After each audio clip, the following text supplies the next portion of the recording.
Ejey Dida MC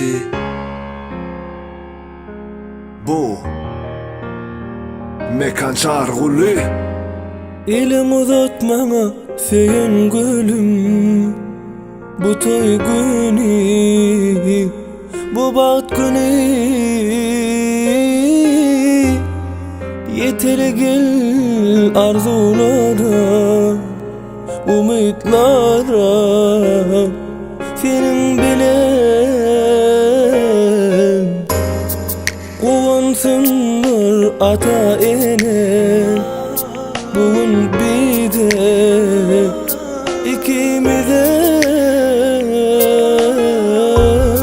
baht olsun yürümüze. Bu ömrümüze, bu sevgimize.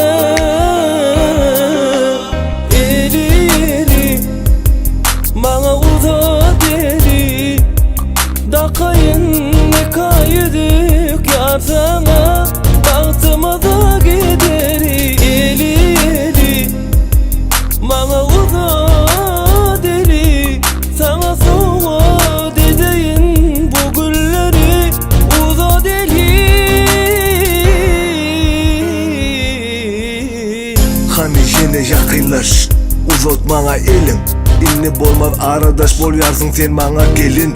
Hosarlarmazam karındaş Öymüzem sen uyum, sen uyum. Disin bize ece kaka, ecelerimize disinler ene mama. Ata baba disin kakamıza söyleli söyleli. Gel bize de vakit bolla, bakıp çağalarımıza bolmağa yeni ata. Eli eli, bana uzat eli, dakayın ne kaydık yar sana. Bahtıma da gideri eli eli, bana uzat eli. Sana soğuk edeyim bu gülleri, uzat eli. Oğudan bu dünyam dinle sen bile. Yekece senin özün kemmez adıma den. Kovu sen var, boğuluktan kovu sen. Seni asla hiç kime, hiç kaçan dinlemin. Bana her zaten huva sen, hadimlerimin badi.